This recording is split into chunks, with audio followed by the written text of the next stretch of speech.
MoxStars podcast.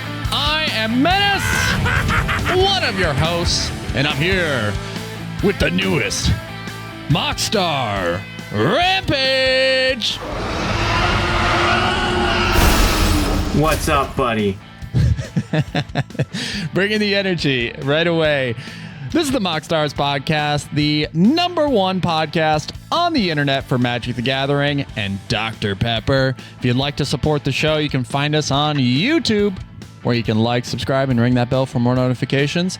You can also find us on all podcasting platforms. And by all, I mean it. All of them. We're out there.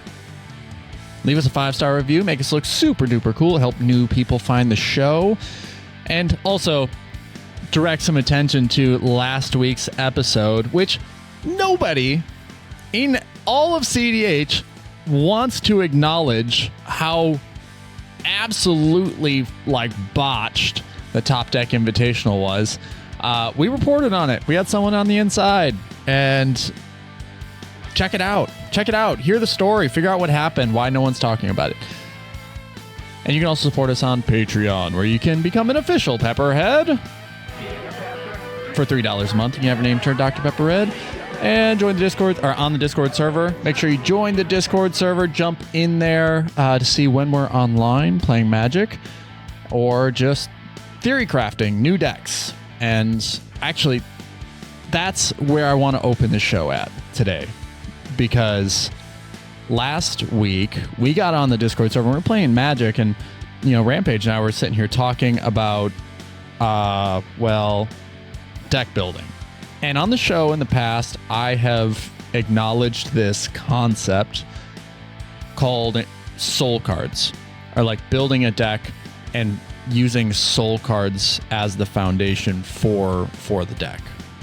And you'd asked me about it, and I guess I just sort of danced over what it was.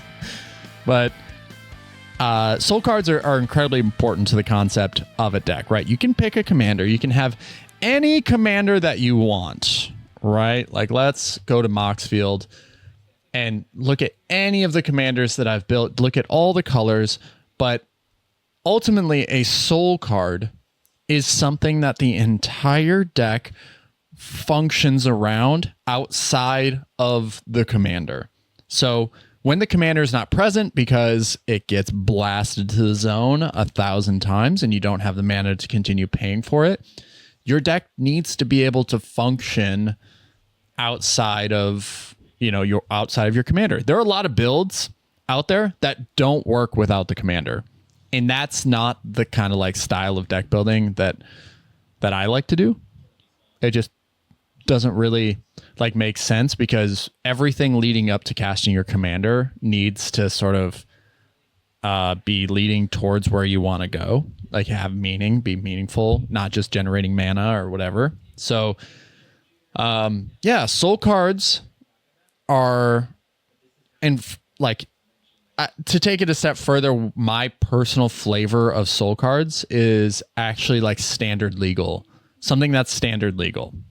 And which sounds crazy, but right now, if you guys paid attention at all to the Chico the Freako list that I did up, which I played with last week, the entirety of it was built around Simulacrum Synthesizer. So, Simulacrum Synthesizer just ended up being the piece that I danced around, because it's 3 mana or less is what Chico wants to do. So it just became this really easy target to be if it gets countered or it goes to the graveyard, I can cast it, I can pull it back.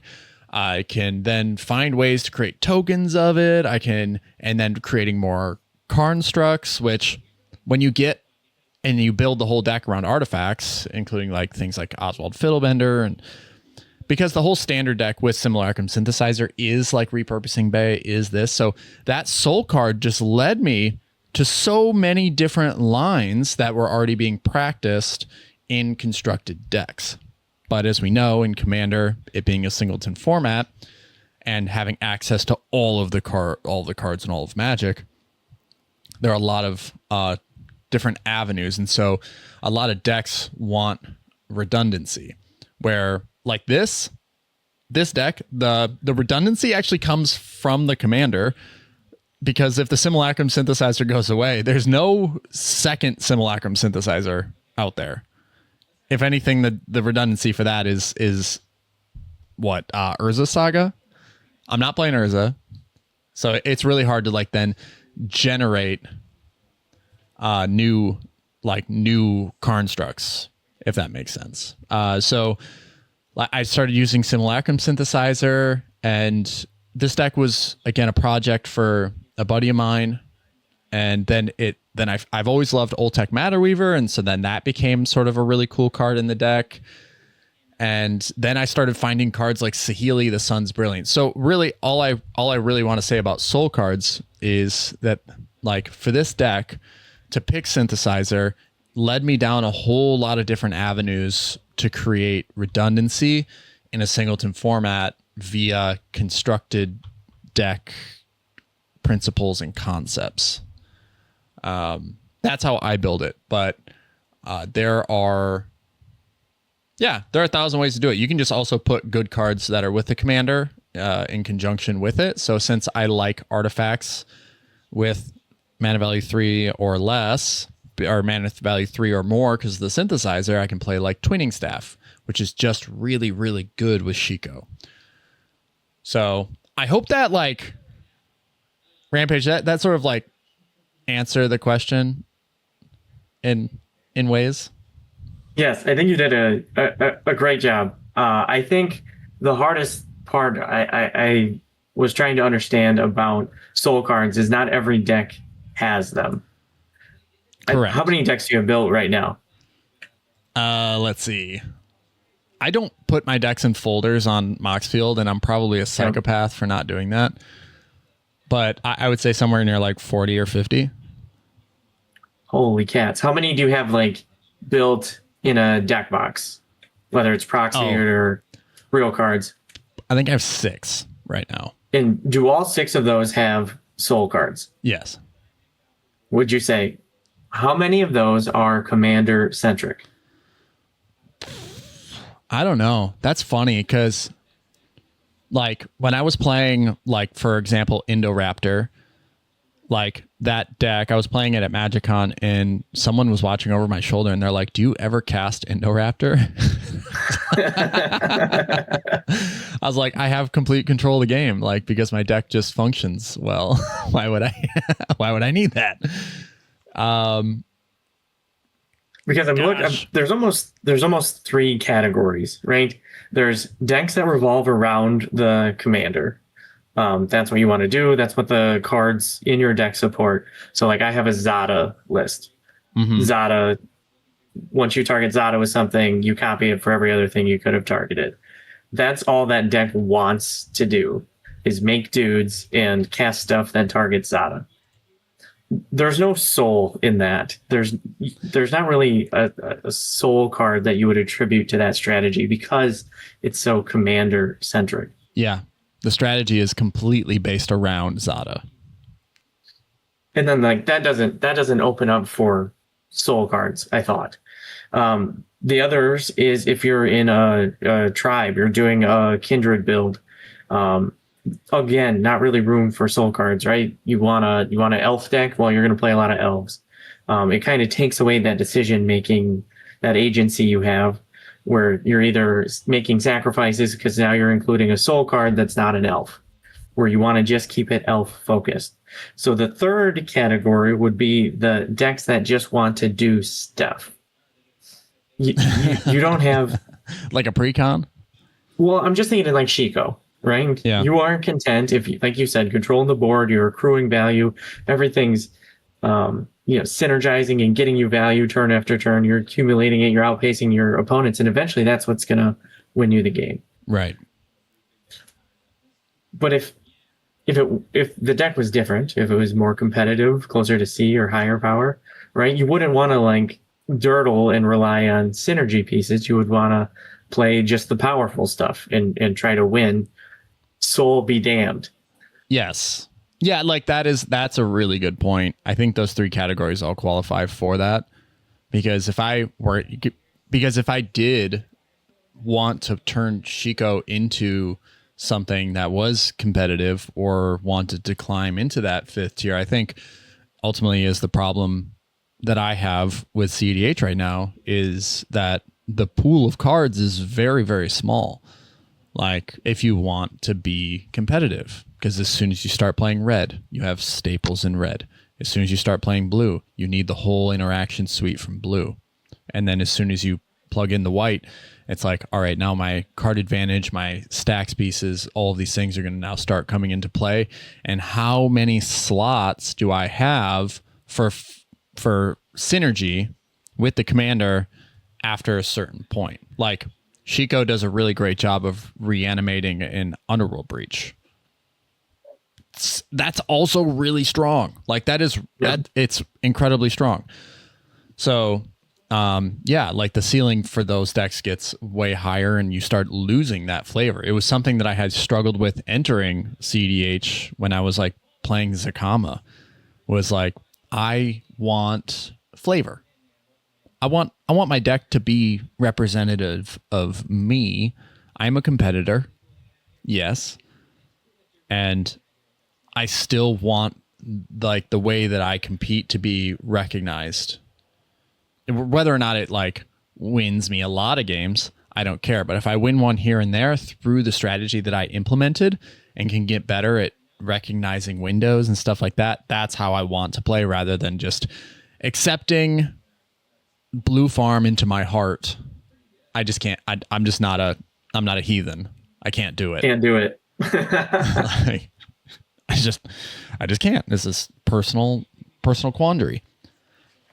Those three categories, that makes a lot of sense. If something is completely commander centric, if you want to take it if you want to take it to a tournament and be competitive, play CDH or TEDH, you probably can't do it.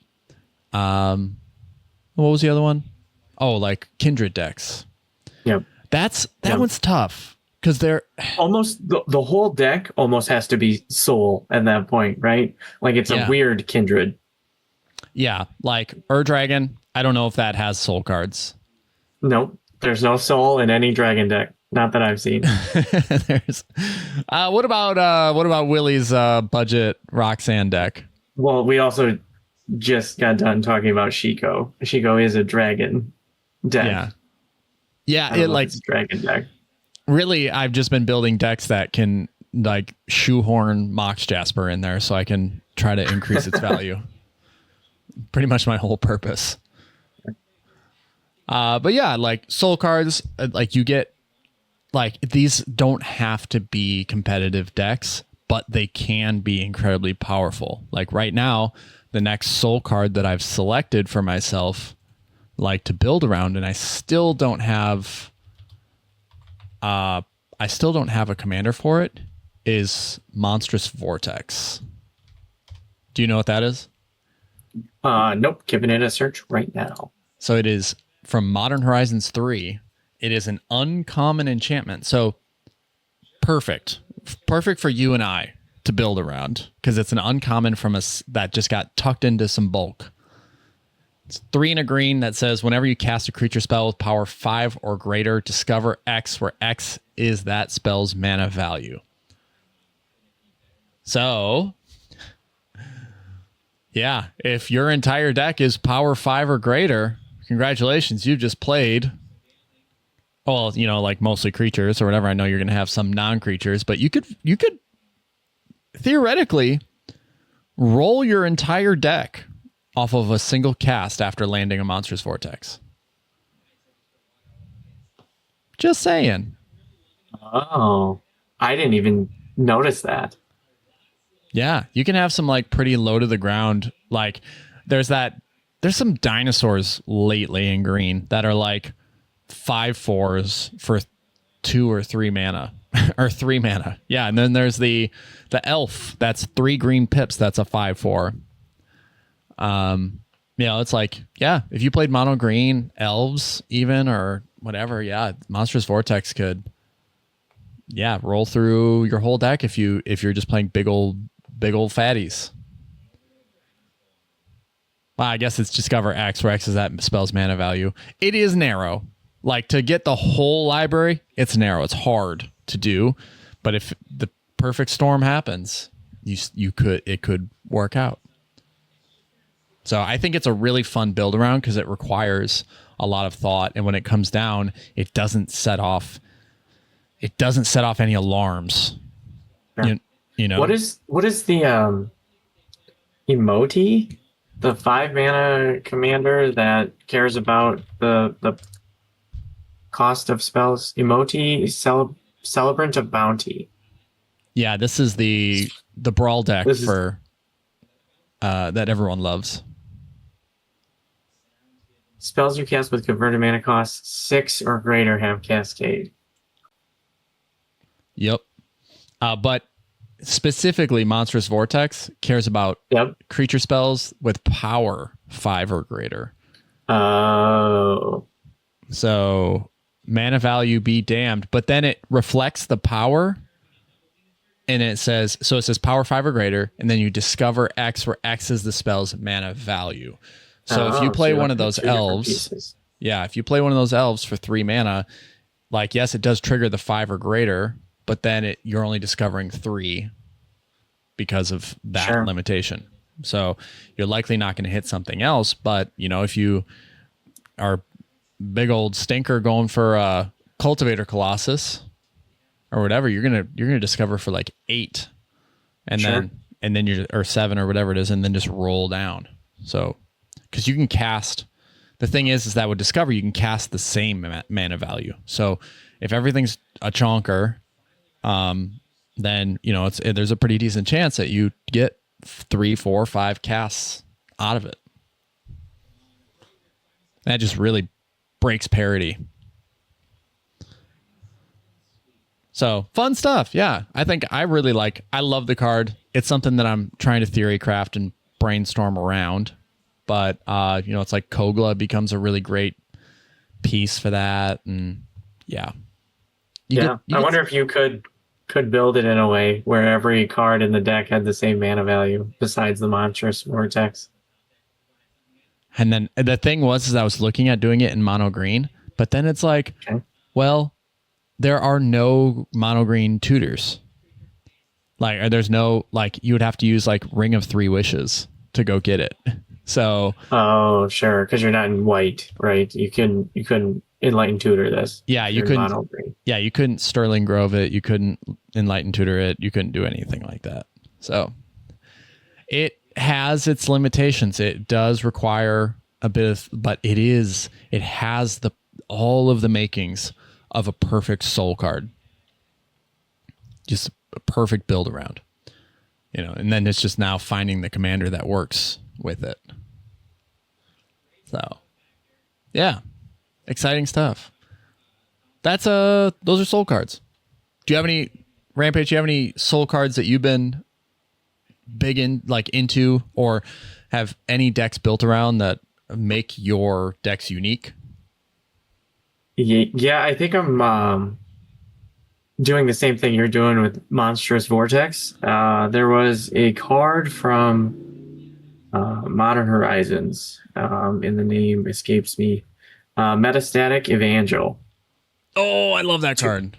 2 mana, 3/1. When a non-token creature enters, proliferate. That was the soul card. I said, this is awesome. I have to build something with this. What deck do I put it in? And where I landed was Winota Infect. So I took the two things people hate the most, Winota and Infect, and I threw the Metastatic Evangel in there because it is both a human and it proliferates. So the soul card ended up building the rest of the deck. The rest of the deck is designed around that one card. Wow. Yeah, you got to send me that list.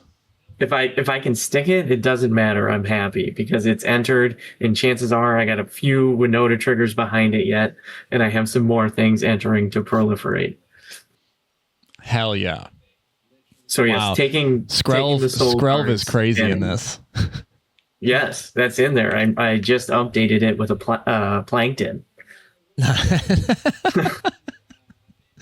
On top of not only making your opponents hate you because it's Infect and Winota, but you put Plankton in there to make them truly appreciate the hate.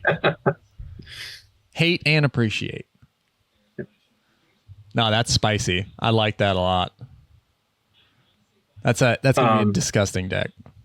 And then the other cards we talked about that involved soul, and you actually gave me a suggestion on, was in my tokens deck. My goal is to make foods and clues as many as I can. I play the partner pair of Mad Max and Will the Wise from Stranger Things. Oh yeah.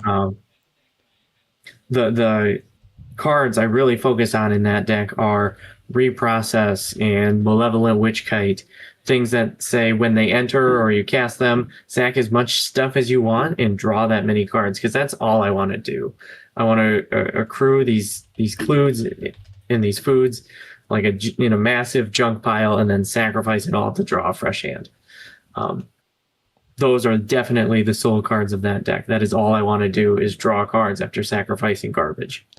Yeah, when we were playing last week, it was just like Will just kept providing clues. Like, just kept coming in and everyone just kept taking them. And like it, and then you ended up with like 12 or 13 at one point. I can't remember. And then, yeah, it was really impressive how many you were able to generate. I was just waiting for you to roll into one of those. Like, did you end up squeezing God Eternal Bantu? That is in my TCG player card as we speak. Nice. Yeah, I was just waiting for you to draw an effect like that where it was just like, oh yeah, he's going to pick up, like a quarter of his library right now. Yeah. So and the Braid of Fire was so sick. You were talking about it the whole time with like it coming in and being like, oh, it's slow, but it, when it gets there, it really does the thing. Like you were cracking clues for free in your upkeep. And someone had to pop it before you were cracking 2 clues every upkeep. So, yeah, I love that. I love when a deck can come together around, a concept, and there's something that you can point to and be like, I love this card. The strategy around this card is exactly why the whole deck is what it is. So yeah, I think it was good. I think it's a deck building methodology. I'm going to visit more and try to put into more decks, because when you can get that thing to happen, you don't necessarily have to win the game or, even came close most of the time. Your deck did the thing because of the soul. You got to play the soul card. There's a lot of satisfaction in that. Yep. Like, I had one of the games that we played last week in hand with Shiko, and I could have just kept making constructs, but I went out of my way to cast the Oltec Matter Weaver so I could then cast another creature and create another construct that way. Like that, it was solely for self-satisfaction, not because it was actually less efficient. So I totally feel it. All right. Moving on. So soul cards, if you have any questions about them, please leave a comment on the YouTube channel. Let us know what your soul cards are, or if you need further clarification or you need help deck building, like join the Discord server, jump in there, post your deck list. We can chat about like a deck that you find really fun, but you want to like focus in on this one card. We can be there. We can be those guys. So, yeah. Hey, Menace. Yeah, what's up? I'm going to be the first one to comment when this video comes up. I'm going to be looking for help on a Surge to Victory. Are you familiar with this sorcery? No. Is this from Aether Drift? This is from, it was part of Commander 21. It's out of Strixhaven. Oh, I see it. Surge to Victory, 4 red, so 6 mana, sorcery. Exile target instant or sorcery from your grave. Creatures you control get +X/+O until end of turn, where X is that card's mana value. Whenever a creature you control deals combat damage to a player this turn, copy the exiled card. You may cast the copy without paying its mana cost. I know where this goes right now. I've read this card 100 times. I've been looking forever to find a deck to put it into, and I can't make it perfect. It's such a cool card. I don't want to mess it up. They made the most disgusting commander in the world for this. It's Vivi. It's perfect. It's perfect for Vivi. Like, you're never going to get to 6, and you're never going to have a creature on the field that's like really going to be able to get through. But this, like, yes, you have to deal combat damage, but Vivi is going to give you the mana that you need to like cast Surge to Victory, right? Like, and then you have to build in a way that like gives you a bunch of little bodies. Sure. Or maybe a bunch of little flyers. Maybe I was thinking if something had trample, that there's got to be some sort of something in red that says all creatures have trample or something, right? Yeah. There's a well, I was just thinking, well, you could do flyers, and then if you played that, it's like a Murmuring Mystic, if I'm remembering right. But it's whenever you cast a instant or sorcery, create a 1/1 blue bird with flying. Oh, sure. And it's a 1/5, but it is 4 mana. But you can use the VV mana to cast anything, so it kind of works. But yeah, you would create a bird and hopefully have an army of birds, and then you just go. Maybe like a Kaikar. Kaikar makes. Oh, because then you can for non-creature spells, right? Yeah. You can put VV just in that deck. Sure. So I don't know. We don't have to talk about it anymore, but I would appreciate some help. If you or if you're listening to this or Menace yourself, I would appreciate some feedback here. What can we jam this in? Yeah, that's that. That's so funny. It's such a great card. Copy the exiled card and Wow, you copy it for as many creatures punch as you hit with. Yep. Yeah. Wow. Yep, I like that a lot. Even if it's a lightning bolt, it's just like, well, now I get to.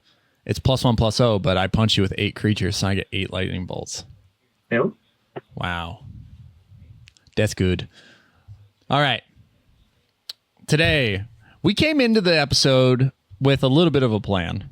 We wanted to talk about our favorite board wipes, right? Like favorite board wipes in Commander, one of each color.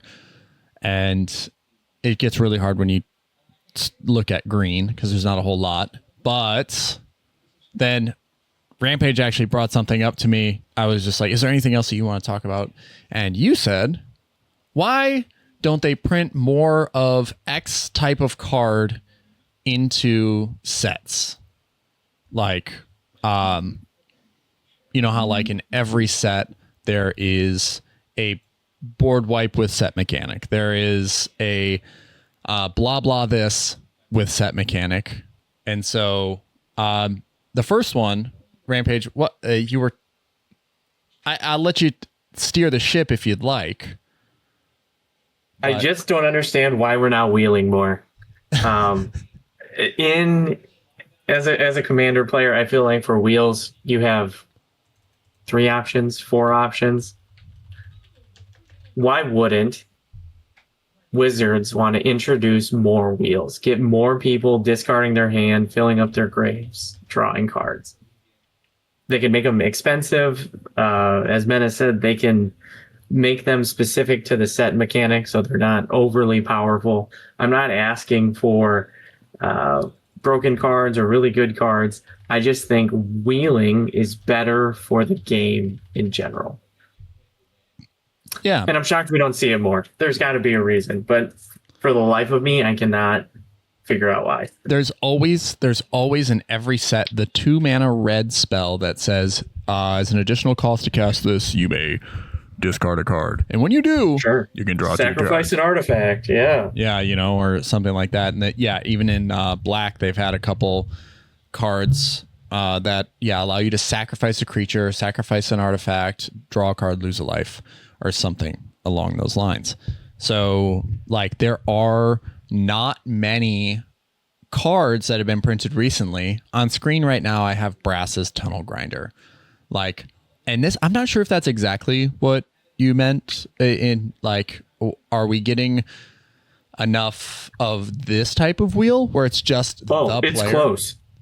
But it almost proves me wrong, right? Like, oh, here is the wheel that was with the set. That's perfect. That's what I'm asking for more of. This is one that they did where it's like, this has set mechanic on it, has benefits for following set mechanic.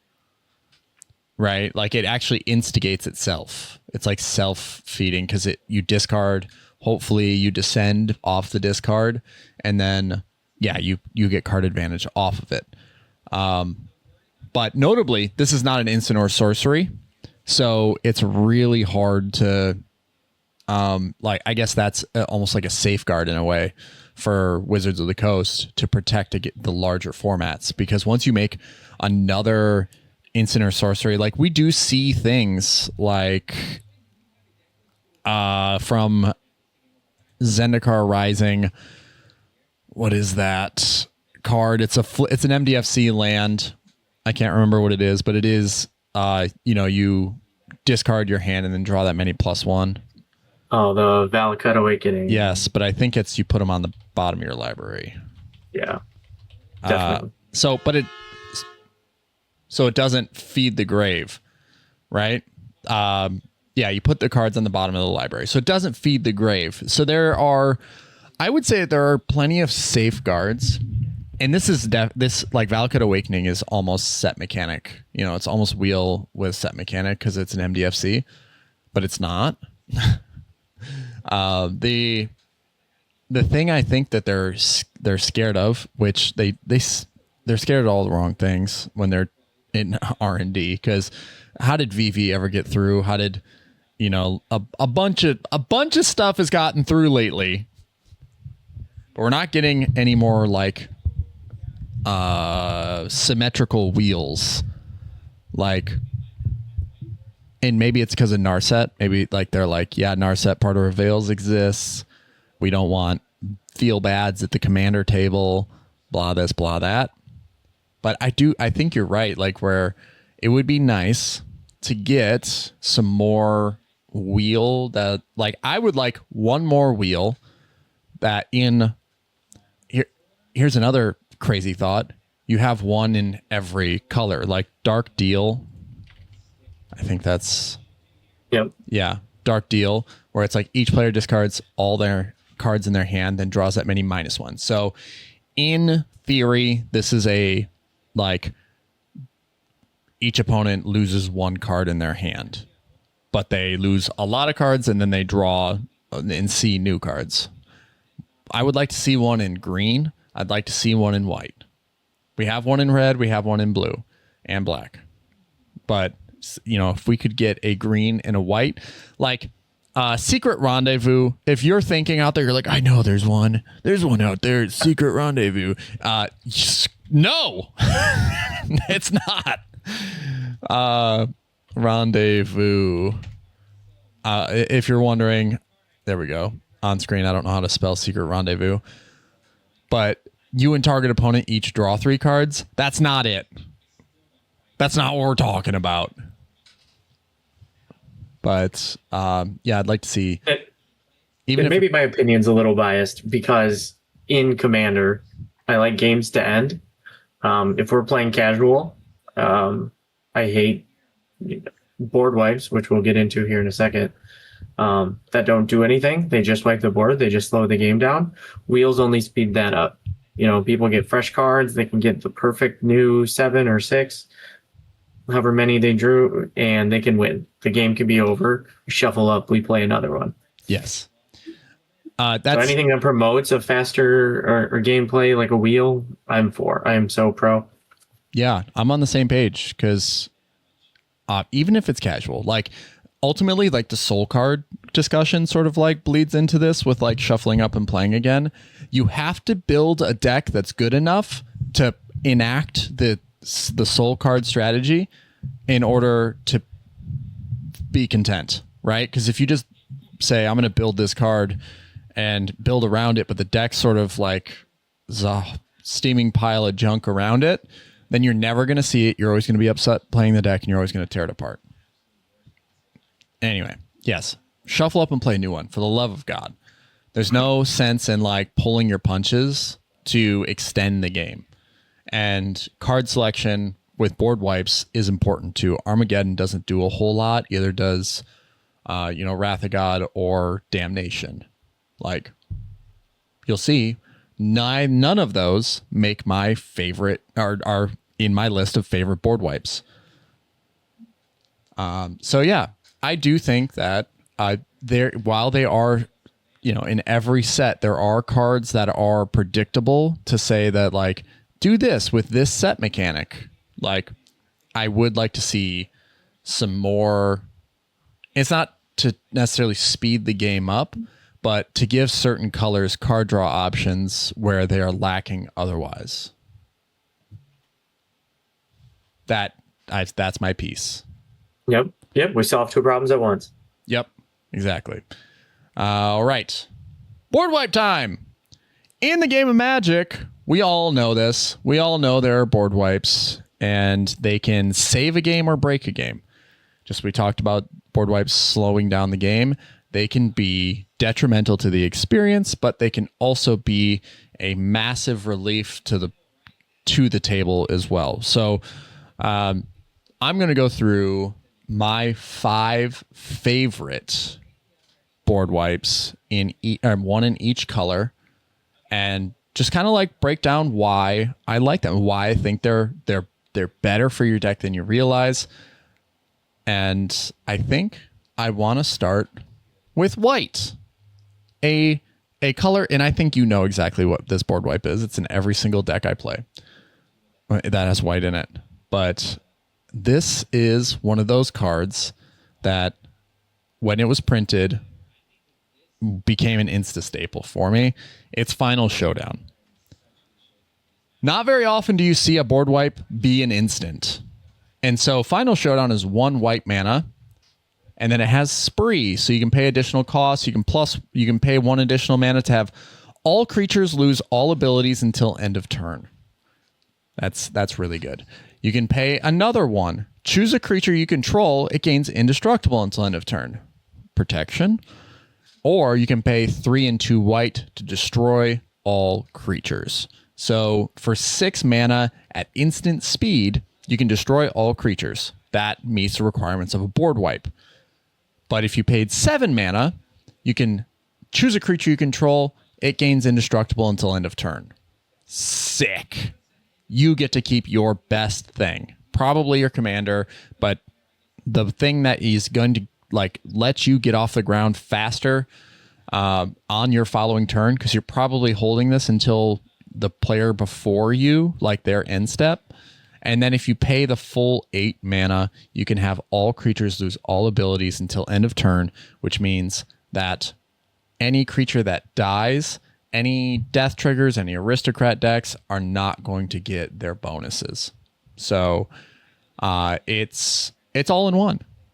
If it's mana intensive if you do all of the things in one, but for 6 mana, instant reset on someone's end step that gives, or at a critical point in the game, like if you're playing against Najila and they're going for it, like boom, Final Showdown's going to do that. It's going to solve my problem. And it's like I love it for that reason. And also it can solve the problem and save you a turn, or save the game just by doing it for 1 in a white. All creatures lose all abilities until end of turn. A lot of powerful decks are completely creature centric. And so making all of the creatures like vanilla, no abilities type creatures will oftentimes make it so that like your opponents can't do anything that turn. So like the big worry when this came out was before Dockside was banned. And so it didn't seem that good because it said all creatures with all abilities until end of turn. But the Dockside trigger would go on the stack and they would still get all of their treasures.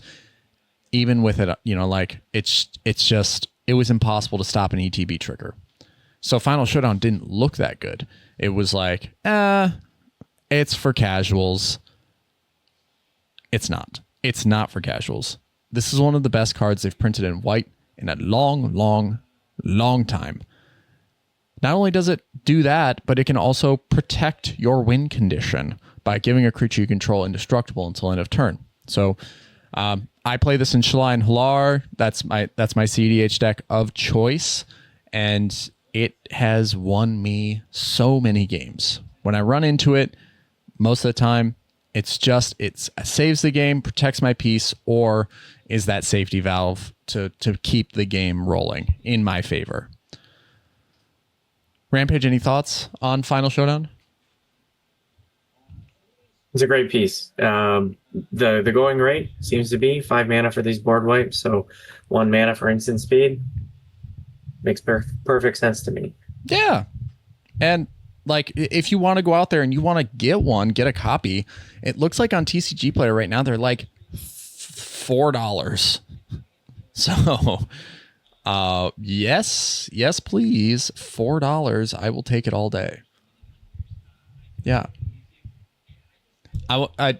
Okay. Do we want to go with my 5 favorite? Do you have some lined up? Do you have some board wipes lined up for us? I do. You want to go next? I'm more than happy to talk about them. I'm big on games ending, as I previously stated. I think if you're playing a board wipe, that should either advance your game state, or you have some functional reason, right? My Planeswalker deck, I want to wipe the board so I can win with Planeswalkers, right? Yeah. I'm not playing board wipes in my creature strategies. I'm doing it for theme, or I'm doing it to win. Absolutely. So the first one we can talk theme is my 13 deck. So I think you're aware I have Timna Krom, but Timna Krom is in no way CDH. It is based around the theme of the number 13. So any card with a 13 printed on it in that color identity is in my deck. So like when Duskborn came out and all the tap lands that said they come in untapped if your opponent controls or has 13 or less life, like they're in there. Just everything 13 as theme as possible is in this deck, including by invitation only. It's 5 mana, so 3 white sorcery. Choose a number between 0 and 13. Each player sacrifices that many creatures. Not only did I get lucky when building the 13 deck to find a 13 board wipe, but it's actually good. Like in a not 13/13 themed deck, you would play this. It does everything you need it to. Who's going to have 100 creatures? Unless they're going to win. Hopefully they win the game. But yes, it's fun. It's on theme, and it's great. It actively helps me do what I want to do in that deck, which is play cards with a 13 on them. For all of you out there, Timna Krom is blue farm, so Rampage is a heathen. A heathen who makes me sacrifice my whole board. This is like, I did not even know this card existed. If you go and you watch this on YouTube, you'll see that I typed Blasphemous Edict into the search bar before you had even said anything when you started talking about 13s. I thought that's exactly what you were going for. And yep. I didn't know this existed. This is yes, Blasphemous Edict does have cost reduction or whatever, but by the time there are 13 creatures out on the battlefield or 8 or whatever, you're probably already at 5 mana. And this actually gives you a lot of scope to say this can be advantageous for me. It can be a full reset for everybody, but it could be completely advantageous for me, or to leave me with a couple creatures or whatever. Like I think before I'm dead to the Voltron deck next turn, I can just have everyone sack one creature. My problem's done. Yeah, and you've removed 3 creatures and potentially sacrifice something if you have like benefits to creatures dying. Right. To answer your next question, Blasphemous Edict is in the deck as well. I imagine that and Blasphemous Act. Yep. Yep. All really great board wipes. So that's a new one. That's a great rec. All right. Now we've done white. It's only natural to go into the next most popular color for board wipes, and that is black. My black board wipe of choice is Force of Despair. It's 1 and 2 black, instant. Destroy all creatures that entered the battlefield this turn. If it's not your turn, you may exile a black card from your hand rather than pay this spell's mana cost. So this is from the original Modern Horizons.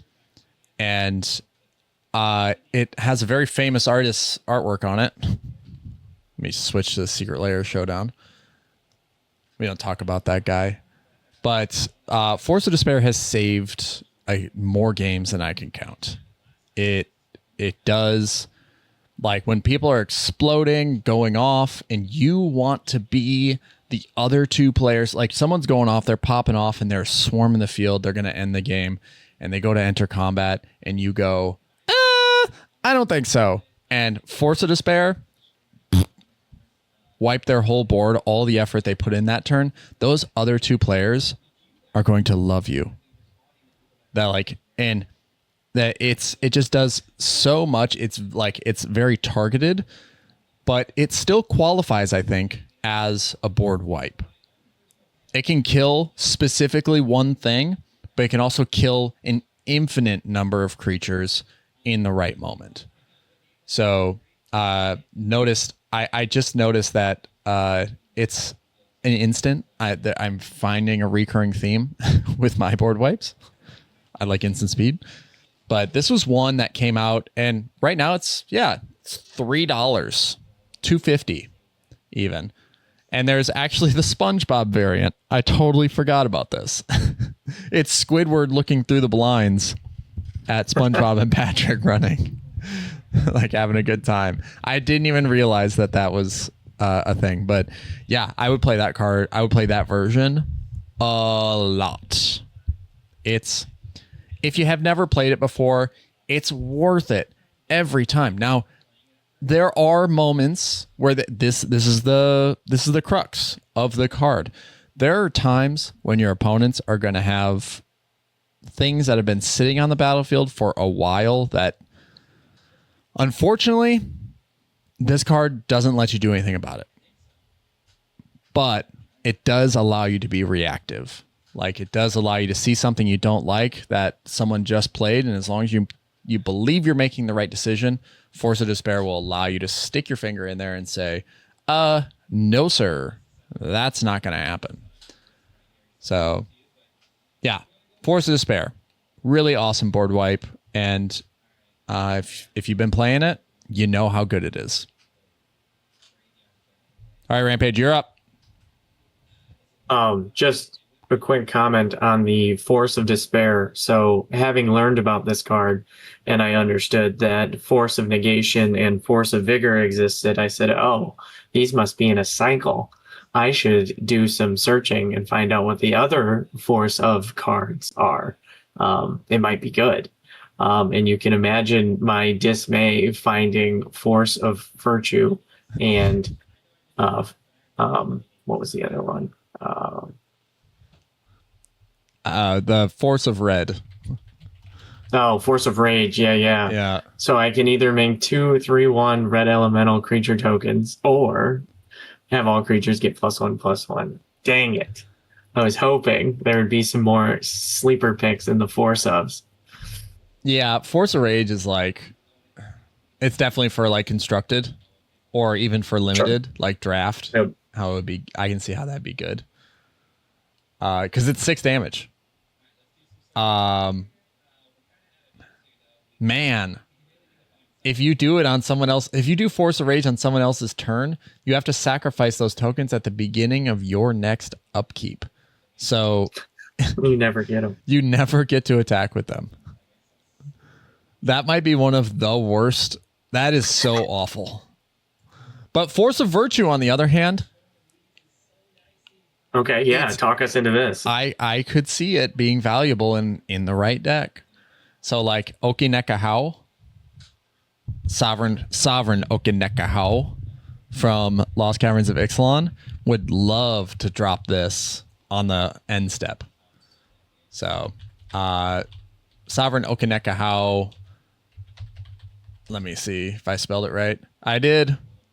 Whenever Sovereign Okinekahau attacks, for each creature you control with power greater than that creature's base toughness, put a number of +1/+1 counters on that creature equal to the difference. So on the end step, you got Sovereign out or whatever, and you're about to go into that first turn where you can attack. Like flashing this in on the end step will give your creatures +1/+1 counters when Sovereign attacks, and give the Sovereign itself a +1/+1 counter. Sure.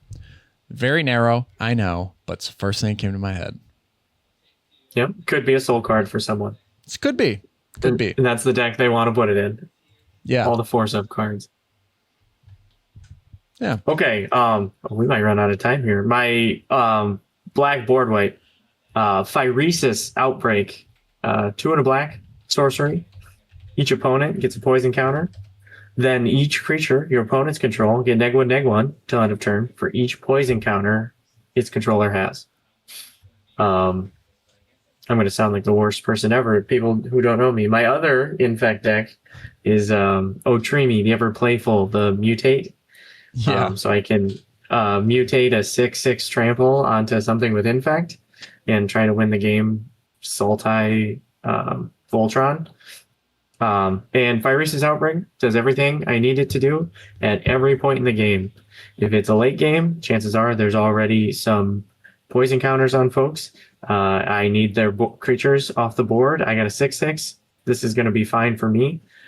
If it's early in the game, I just need everyone to get a poison counter so that I can proliferate those up throughout the game. So at any time, this has been good. It's a board wipe I've never been not psyched to see, because that's not what you want to do with any of your cards, right? If you're in a winning position, why do you want that board wipe in your hand? It's just, it could be more value, or it could present other card advantage, but no, it's a board wipe that you can't use right now. It's a dead card in your hand because you're ahead. Phyresis Outbreak, you never have that problem. You always want it. Yeah, and 3 mana to give each opponent a poison counter is actually a great rate. And then on top of that, you get the board wipe. So I did not even know this card existed. This is great. I'm actually learning a lot. But this is like, I think that you made some enemies when you said my other Infect deck, but yep. I think you made a lot of friends when you said it was Otrimi, the Mutate deck. There are so many people out there who want Mutate to come back. And if you can build Mutate as Infect, it's fun and it's powerful. I'm waiting for Mutate to come back too. I really want to build around it. But I love this card. There are plenty of decks that I've just built where like Toxic, or something has been a byproduct of what I've done.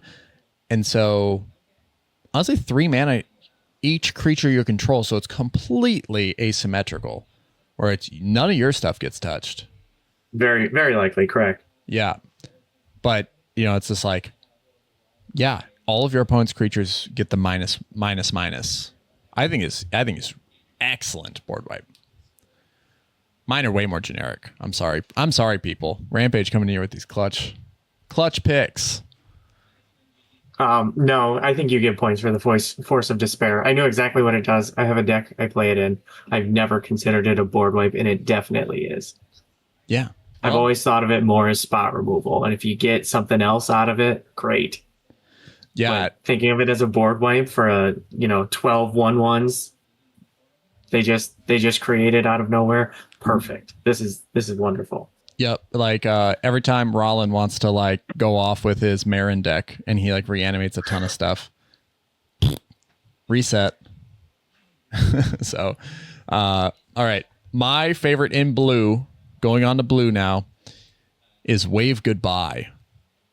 This is a complete build around type of card, very similar to Phyresis Outbreak, but Wave Goodbye is 2/2 blue for a sorcery, so not an instant, unfortunately. I think really the only good instant board wipes in blue are Perplexing Test and Cyclonic Rift, but this is way stronger than those if the right conditions are met, because for 2/2 blue, return each creature without a +1/+1 counter on it to its owner's hand. This is so wicked because the deck that it came in was the Merfolk Explore deck from Lost Caverns of Ixalan. So that deck was notoriously powerful out of the box. And every Merfolk you control explores during combat. And so your whole board would just be like covered in +1/+1 counters. And then you'd Wave Goodbye. And also it's super flavorful. Like the artwork, the name, like it's a home run for flavor. And then you push everything back. Your opponents have to completely reset and you punch.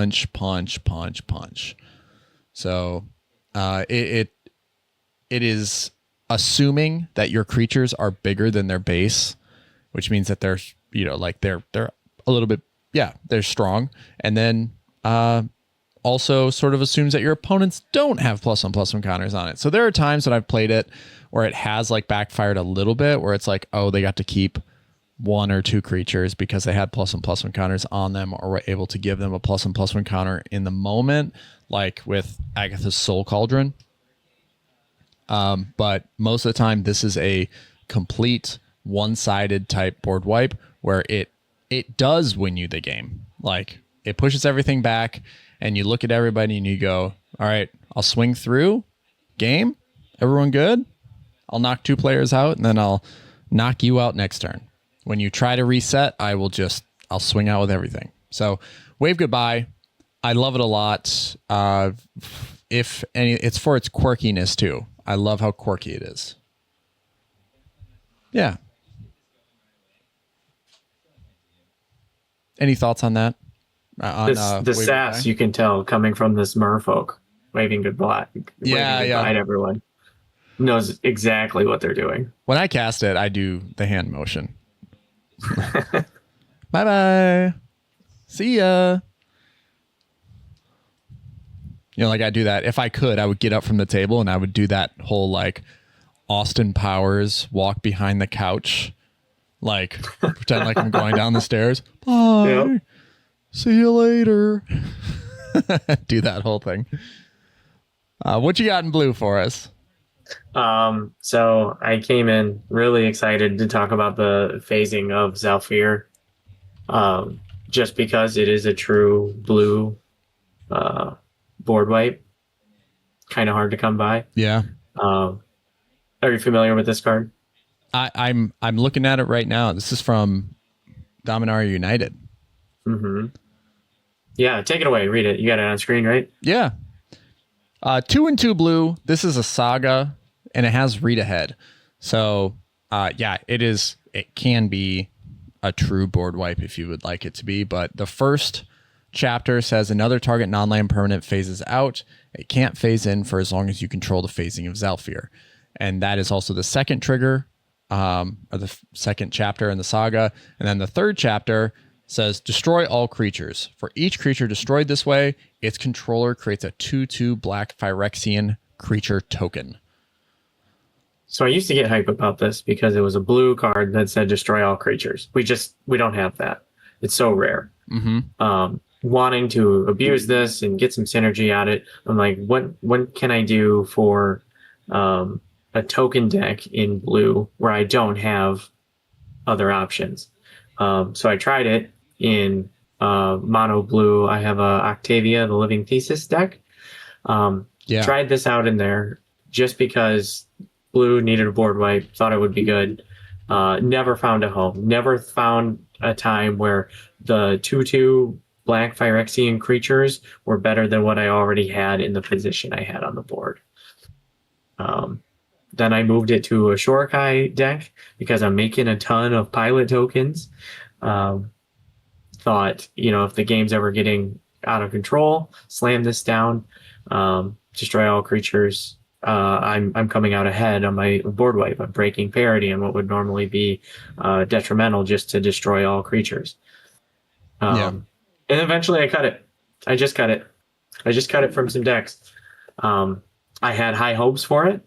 I think sometimes the cards we want to make cool, we want to take advantage of, don't pan out. They don't. They're not all they're cracked up to be.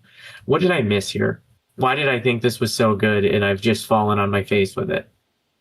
I don't know. I think that I think this is the other side of the coin where, like, we have been super excited about the cards that we've been talking about so far, and this is just. I think this casts a light on blue, the color, and being without a lot of board wipes, like actual board wipes. A lot of their board wipes are bounces.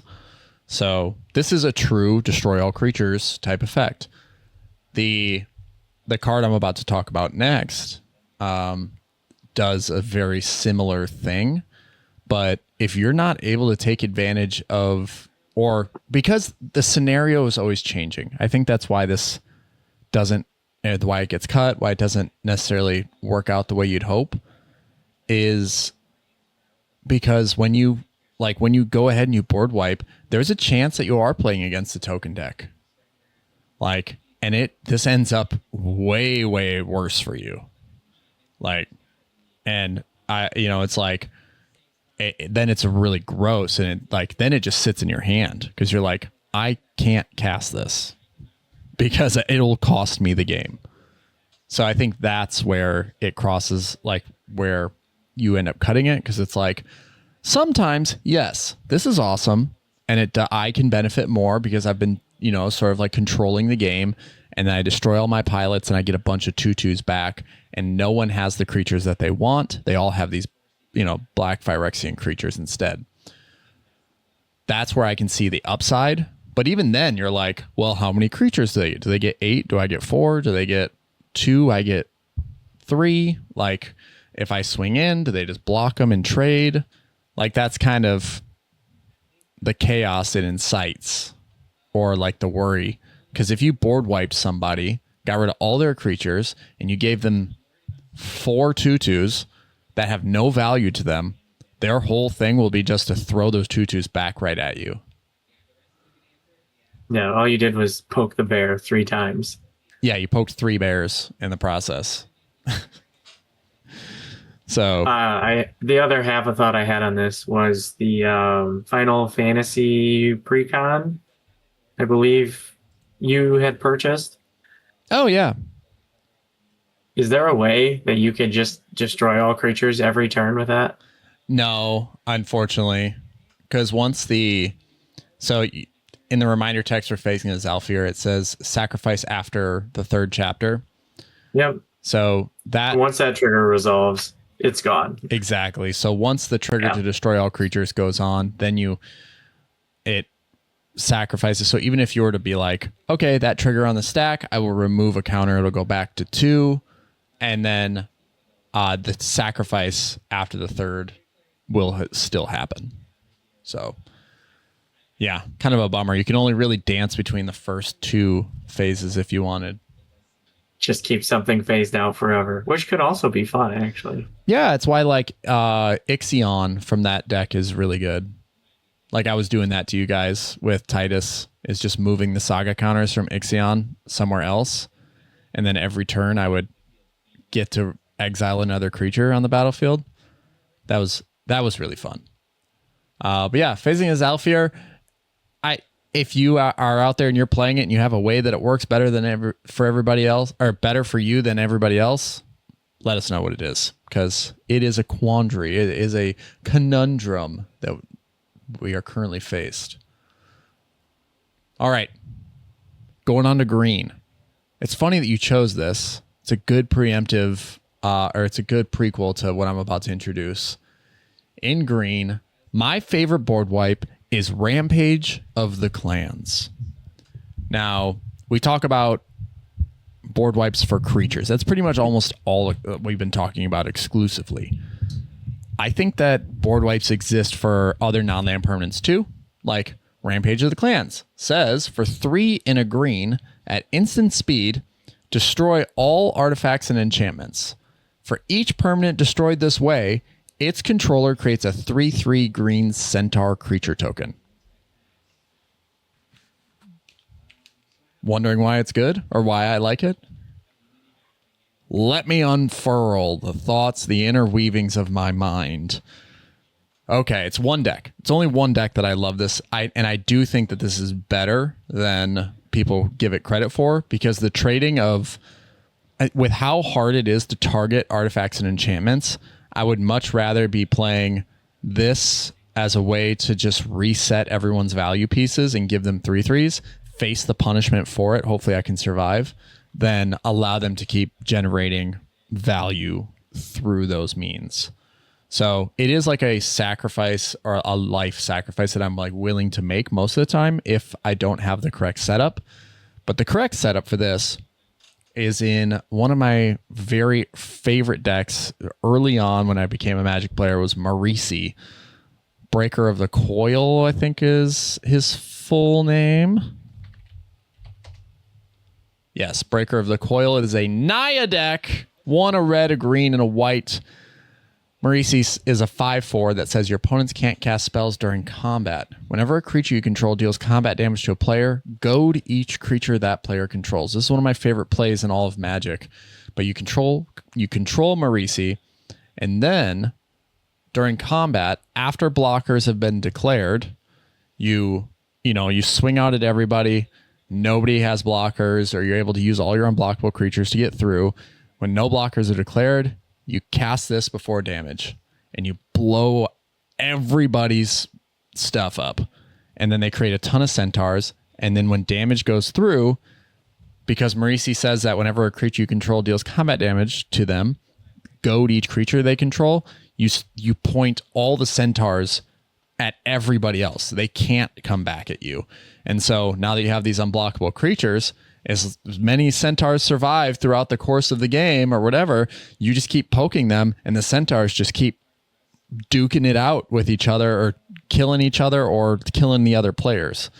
So not only does this give you the opportunity to completely unravel your opponent's value engines that are hard to target because they're not creatures. We've always been conditioned to play creature removal, and things like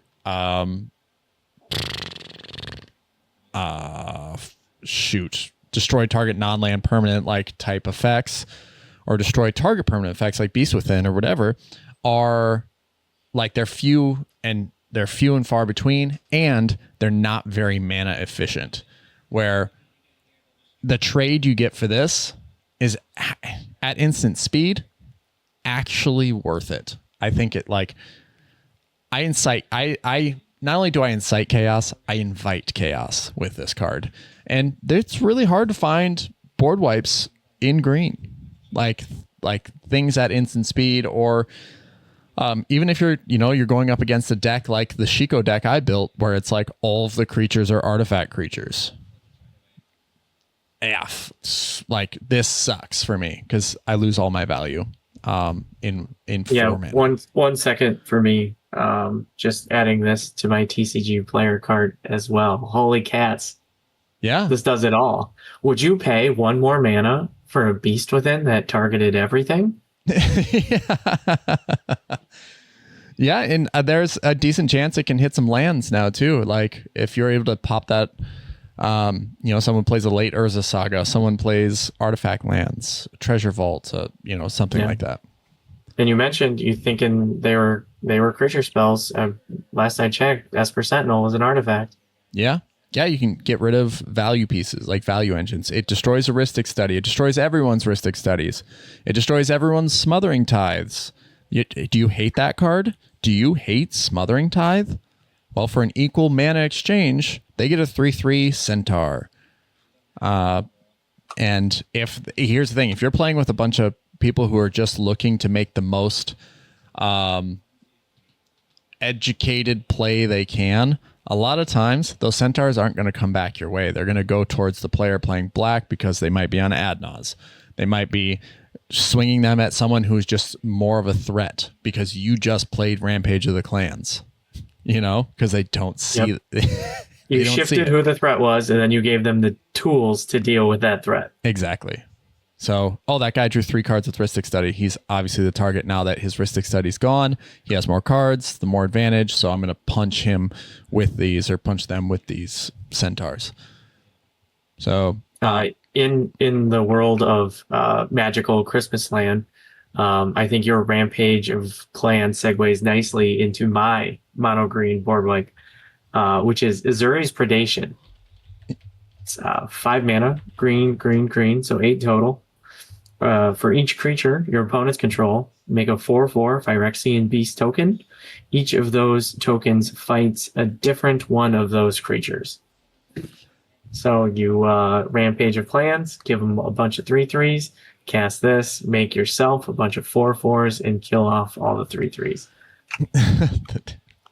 That would be a disgusting line. If you were able to do that, it'd be gross.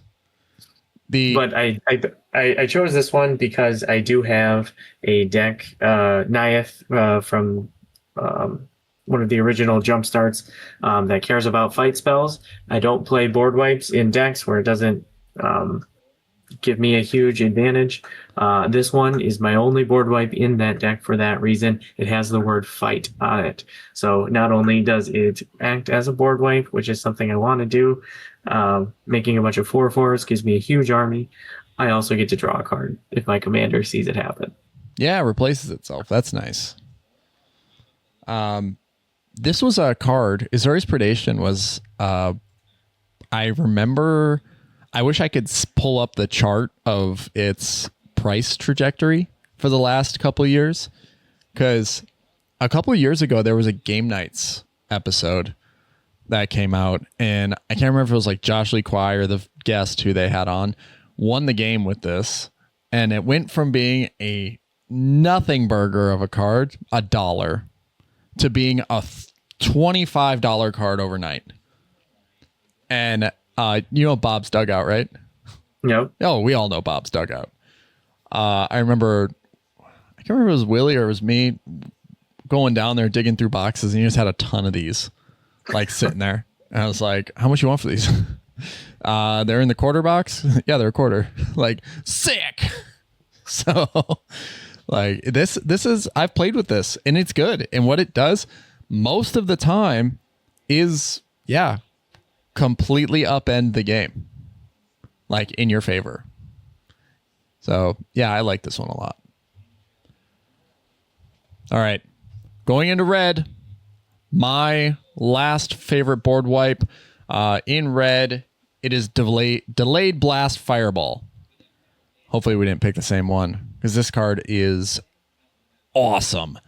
It is 1 and 2 red for an instant. Delay Blast Fireball deals 2 damage to each opponent and each creature they control.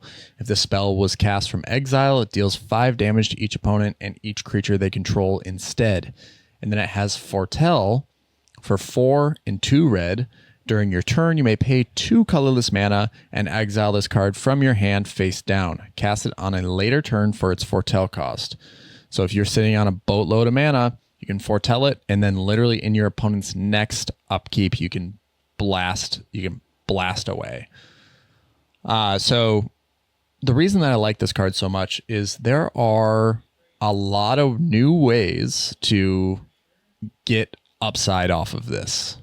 Even if you don't get upside off of it, it is completely asymmetrical, where it only blows up your opponents. It only deals damage to your opponents and their creatures. It doesn't deal damage to any of your creatures or to you itself. A lot of these effects that do this, like Fiery Cannonade or whatever, are like set mechanic cards. Deal 2 damage to each non-pirate creature.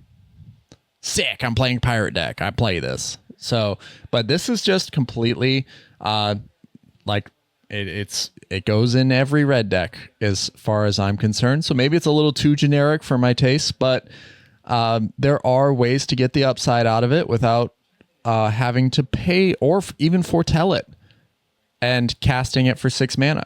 Like if you hit this off of a Jeska's Will, you exile the top 3 cards of your library, right? And this happens to be in there. Maybe you do a little top deck manipulation, Sensei's Divining Top style, and then you reveal it, and then you cast it for 3 mana. Well, it says if this spell was cast from exile, it deals 5 damage to each opponent and each creature they control. So you still get that 5 mana, or you still get that 5 damage, and you just cast it for 3 mana. So there's upside to it even from there. And then I just learned with Shiko, because Shiko cares about things with mana value 3 or less, Shiko enters, it exiles the card from the graveyard, then copies it and casts it.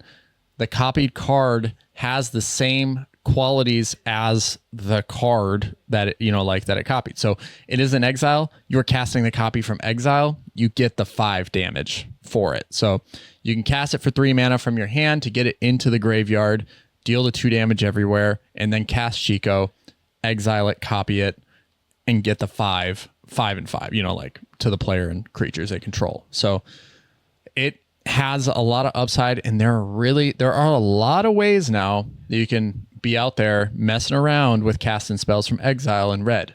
So Burgi, like the Horn of Harnfell, the backside of Burgi, discard a card, exile the top 2 cards of your library. You can play them this turn. There's that. I want to say like Urabrask. Is there? Yeah, there's an Urabrask that does the same thing. It allows you could play that as your commander to like continue exiling cards from the top of your library. There's a bunch of cards in red that are like, as long as this card's on the field, you can cast the card's exiled with it, like Lelia. So yeah, it's an all-star red spell. It's probably not even that exciting. I should have saved Rampage of the Clans for the last one. I'm stupid. Why did I do that? But you're doing a great job. And for the blue board wipe, I was going to bring up Spectral Deluge, which also has foretell, which is also a board wipe. So I'm glad I avoided that. That's funny. We think the same here. But my red card is Delayed Blast Fireball. I'm just kidding. I made a deck, Dihada, the Binder of Wills, the Planeswalker. And that's legendary tribal. Those are all the things I care about in the deck. Yep. The sub theme, the soul card, I would say for that deck is Toralf, God of Fury.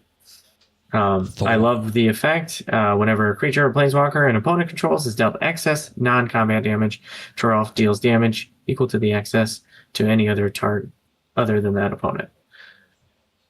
So, because of that, I've put in a few other pieces like that. So it's like I play like Repercussion, does a very similar effect. And then any legends that are damage-based board wipes. So like Ryusei, the Falling Star, for 5 and a red. When it dies, it deals 5 damage to each creature without flying.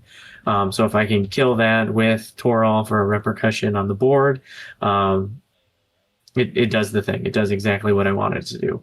So one of the damage-based board wipes I discovered while building this, which is my submission here today, is Spiteful Banditry, and it's for X red.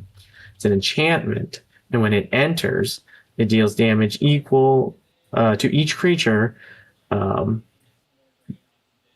So you get to pick the amount, how much damage you need to do to everything. Because remember, like Repercussion isn't one-sided, it affects you as well.